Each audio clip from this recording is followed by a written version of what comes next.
రాముడు అంటే కేవలం ఒక వ్యక్తి కాదు. రాముడు ఒక విలువ, ఒక మర్యాద, ఒక దిశానిర్దేశం. రాముడు అంటే జీవితంలో అత్యున్నతమైన శీలం, సత్యం మరియు పరాక్రమం కలయిక. రాముడు అంటే ధర్మ మార్గంలో నడిచే వ్యక్తిత్వం. రాముడు అంటే ప్రజల సుఖాన్ని సర్వోన్నతంగా భావించే వ్యక్తిత్వం. రాముడు అంటే కోమలత్వంలోనూ దృఢత్వం. భారతదేశాన్ని 2047 నాటికి అభివృద్ధి చెందిన దేశముగా మార్చాలంటే, సమాజాన్ని శక్తివంతం చేయాలంటే మనమంతా మనలోని రాముణ్ణి మేల్కొలపాలి. మనలో మనం రాముడికి ప్రాణ ప్రతిష్ఠ చేసుకోవాలి. దేశం పురోగతి సాధించాలంటే మన వారసత్వంపై గర్వం ఉండాలి. అన్నిటికంటే ముఖ్యంగా బానిసత్వ మనస్తత్వం, గులామీకి మానసికత, దీని నుంచి పూర్తిగా విముక్తి పొందాలి. 1835లో మెకాలే అనే ఆంగ్లేయుడు భారతదేశాన్ని దాని మూలాల నుంచి పెక్కిలించే బీజాలు వేశాడు. మనకు స్వాతంత్ర్యం వచ్చింది, కానీ మనలో ఉన్న విదేశీయుల పట్ల గొప్పదనం, మన సొంత విషయాల పట్ల న్యూనతాభావం ఇంకా పోలేదు. మనది ప్రపంచంలోనే ప్రజాస్వామ్యానికి తల్లి వంటి దేశం. ప్రజాస్వామ్యం మన డిఎన్ఏలోనే ఉంది. తమిళనాడులోని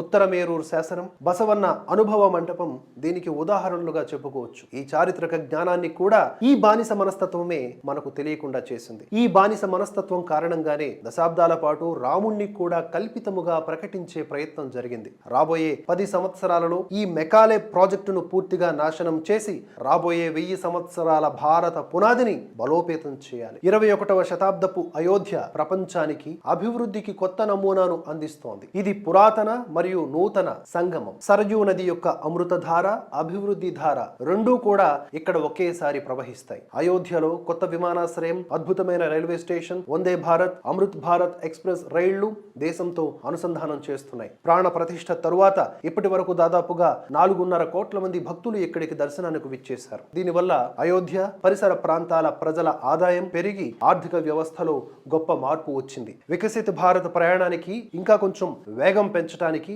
శ్రీరాముడు రావణుడిపై విజయం సాధించడానికి ఉపయోగించిన రథాన్ని పోల్చారు. రాముని యొక్క రథ చక్రాలు శౌర్యం, ధైర్యం అనే వాటికి ప్రతీకలు. అంటే సవాళ్లను ఎదుర్కొనే ధైర్యం మరియు ఫలితం వచ్చే వరకు కూడా దృఢంగా నిలబడే ఓపిక ఉండాలి. ఇక పతాకం అనేది ఉంది కదా, పతాకం సత్యం మరియు అత్యున్నత ఆచరణకు సంబంధించిన దర్పణం లాంటి. విధానము, ఉద్దేశ్యము, నైతికత ఎప్పుడూ వీటిల్లో రాజీ పడకూడదు.